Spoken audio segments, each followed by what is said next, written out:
Hey, what's up, everyone? This is Jeremy from quickmail.com.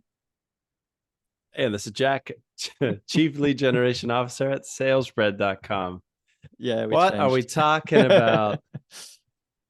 What are we got talking .com about? now. Anyway, yeah. All right, Jeremy's a .com. I remain a person. And yeah, this cast, we're asking ourselves in 2024, right? Let's look ahead a little bit. I thought it was Or 23, this it cast. is, but in 24, right? What are some Yeah. common cold email mistakes that we really need to watch out for? Like we've outgrown our 2019, what is it, data issues and our 2020 warm up snafus. But now there's a new set of issues that we're seeing and we want to bring to light so they don't happen this year and in the future. Yeah, sounds good to me. So let's Yeah. try to level up or floor. There's always two things. There's the floor and there is the ceiling. The ceiling is more the innovation stuff, and the floor is the sort of like basics that you need to master. And I think listener of this show definitely raise their floor, right? So you guys know about personalization. You guys know about like lots of very important things. Right. So let's talk about that. Let's keep raising the floor with this podcast. So, if someone's not quite there, send them this episode. That's right. And for everybody else, you need to know a quick word from our sponsors because today, most B2B companies lack the time or the expertise to turn cold prospects into warm sales qualified leads. That's why at salesbread.com, we're going to send you one lead a day by sending ultra personalized cold emails and LinkedIn messages on your behalf. So you don't have to worry about prospecting, copywriting, sales outreach strategy, personalization, reply handling, everything in between. So if you're looking to grow your sales pipeline, head over to salesbread.com and let's have a chat. We'll do some brainstorming, see if we can help you make some money. Salesbread.com/contact. See you there. Yeah, do it. You want to do it. And if you actually don't want to do it and you want to actually do the outreach yourself, you could still use our awesome platform. It's called quickmail.com. You could go Look to at the IO as usual and it will redirect you. But anyway, it's a great platform. I've been listening to some interviews of our customers lately. And again, they keep saying again and again, it just does what it says. It works. There's very little problems with it. So, go ahead, give it a go, and you'll be glad you did. All right. So let's put that famous 10-minute timer up on the clock. Ah, Keep us yes. honest. Let's do that. And I've got the first one ready to rock and roll here. If I may jump right into it, Jeremy. Please do. Let's go for it. Okay. The first mistake that we need to make sure we're not making this year and 2024, that's using ChatGPT for first lines unchecked. So I we do teardowns on this That's enough where I'm true. like, all right, number one, there it is, like so straightforward. And what does this mean? Like, are we here like telling you to throw away your technology and just send people mail written with a pen? No, use the chat AI, but please have someone proofread it because sometimes it's weird, and when it's weird, it ends up on our podcast as a teardown, and we all have a laugh about it. It's an interesting choice of first one, Jack. I wouldn't have thought that from you, but it does make sense. Um, anyway, okay, that's cool. For me, a little bit more technical. I say, I I think it's time to avoid the mistake of relying on just one domain. Like, it's a worldwide now west. No, well, not west. Anyway, it's pretty difficult nowadays to do properly cold outreach. Even I have multiple domains in case there is a problem with our outreach. And Right. so should you. I mean, the time where we were saying, oh, I remember like some gurus were saying, like, oh, you don't need like a second domain, it all goes very well and so on. Well, that's kind of over now. Like, we've been advocating for having a seatbelt as a second domain. I think nowadays it's mandatory. Hmm. Even, Okay. even from the point of like, doing low volume, you still need one. It's interesting that this is a persistent issue. I think the smarter spam filters get, um, maybe the faster they're going to be able to flag, even if you're following best practice. They're just getting a little bit more sophisticated every day. And maybe Yeah, this is plus, going to be a rule forever, right? yeah, but Always have. it could be, but the point is that you want to do an A/B testing, bad luck, you screwed up on something, boom. It's like it's less forgiving. I think There it that's the is. point I'm trying to make. So Okay. it's less forgiving. Make sure you have your seatbelt on, like meaning a couple of more Yeah. domains warmed up and ready to roll in case there is a problem. I like that one. I got one that's a little bit related, and it has to do with like now. What I noticed this year, Jeremy, is it has become a lot more. I both two things, mainstream and affordable to do Yes. lots of inboxes and set them up nicely to your account, which means what? Now it's easy and within every agency and business's price range to do high volume cold emailing. I know Apollo.io is selling unlimited email credit still. And um, I think it's kind of put us in a place where now it feels like volume is the state of the game. But I am noticing an issue is people are coming to sales brands saying, hey, I want to do high volume, like, hey, let's help me fix it up a bit Mm-hmm. before they're ready to do that. So my mistake, second on my list, is you're going high volume too soon. Just because it's there and you know how to do it and it's possible, like the technology is there to help you. Like Quickmail's, going to be there, but I want you to have a campaign that works at a smaller scale first before you worry about rolling it out across 15 different domains and inboxes and like scaling to the moon.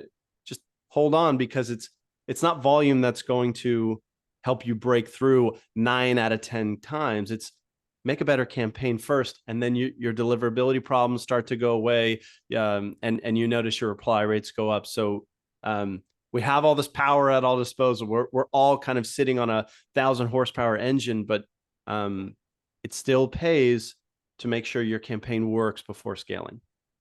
Yeah, it's almost like if, market size doesn't matter anymore, but you don't want to burn through all your leads, or you're doing really a bad job at prospecting and just casting a too wide a net. Yeah.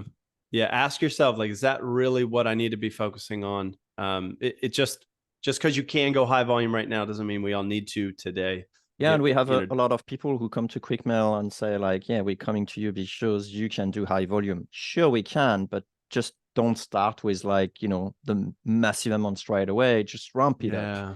right? I do Yeah. see this mistake. This was actually mistake number 3 on my list. So thanks Okay. for It mentioning and that. the yeah, no worries. And I think the metaphor is like maybe at the moment you have I don't know, a Honda Civic car. Mm. And it's not very fast, but you go to the mechanic and you say, put a giant turbo on this, slow autumn. It'd be like, no, your tires aren't ready for that speed. Your Yeah. aerodynamic is not, it's not. So first things first. I know that was on your list as well, but what else do you have, Jeremy? The other thing I have, and I don't think that's gonna surprise you, but I think now more ever, what's important is to really look at data on a regular basis. Like for a lot of people, they're like, okay, let's run this campaign, and then they see, they let it fall on its face, after a few weeks or so, because they haven't maintained it. It's like a garden. You go there and then you remove the bad, you know, I don't know what, how do you Weeds. say that? Yeah, exactly. You remove the bad All the weeds, weeds. so everything. You have to do that maintenance work on your campaign. Now, I think in this particular year, at least, there is no excuse anymore. We on Quickmail, for example, we did release a lot of analytics that are like, way ahead of time for everyone. And so there's Yeah. absolutely zero excuse for not looking on a week by week how your campaign is actually performing, and then doing Yeah. some adjustment based on that, whether it's volume, whether it's message, whether it's prospecting, whatever it is. But the time of setting up and forget, you can't do that anymore. This is not possible. Mm-hmm. Mm-hmm. It's kind of like take your medicine advice, where you may not want to hear it, but it is part of having a good campaign, right? Yeah, and you see the one who do. It's really interesting and fascinating because you do see, there are some really good campaign, and then you see people who are on top of those stats and keep on improving and so on, and that leads to amazing campaigns. And it's kind of, it's not that hard anymore. It used to be really hard to extract the stats and figuring out. You had to sort of like duplicate campaigns and compare, like, oh, this is week 1, this is week 2, whatever. Yeah. Now you got all access very easily. I don't think there is any excuse for not doing it, and you're gonna have to do it anyway at some point. So better get used to it, and you have the tools now, so do it. No excuse. Can't argue with that. Can't argue with that. I like that, What do Jeremy. you got? Okay, What do you got, I've Jack? got only one more on my list, and just for time, do you have any others after this? I do have one. It's a small one. All right, I'll save room for it then. Thanks. Now, I feel like what happened this year, Jeremy, is a few data providers got very big and are serving half of the market. Like, yep. I'm thinking, right? I'm thinking Zoom Info. I'm thinking Apollo. Yep. Obviously, Sales Navigator, LinkedIn's product. Yep. And I'll have people now, this hasn't happened before, but they'll tell me like, oh yeah, I'm using X and they don't have a filter for that. So like, what do you recommend? And I think that, yes, some tools are going to give you, what is Apollo's like catchphrase? Like 800 million contacts and it's incredible how much they have. Something to say about this, yeah. But it doesn't mean that you're stuck with it. And when you realize that you get even though there's like the one-stop shop that we're all building, it is not going to fit you perfectly every time. So it's kind of funny, but some people say, well, what do you recommend? They don't have a filter for that. Like, just pause, go somewhere else for certain bits of data. But I'm paying for it.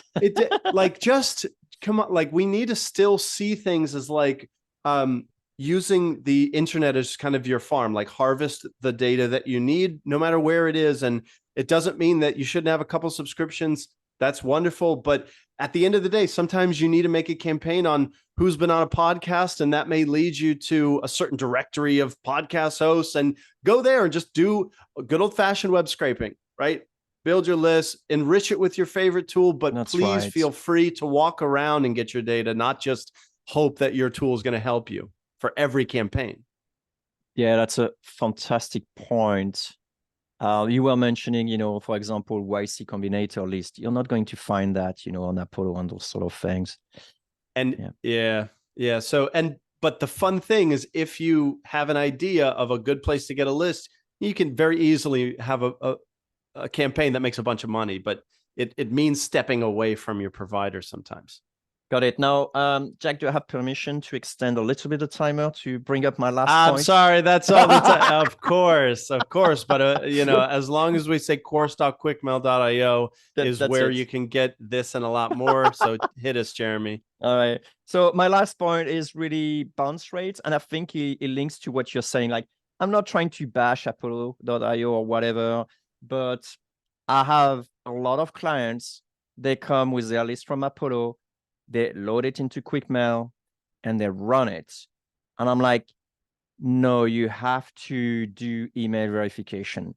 And it's amazing that still in this year, like, people rely too much on those tools. So it kind of like, it's very close to your point, as in thinking like, sure, they got like 80 millions, prospect, whatever.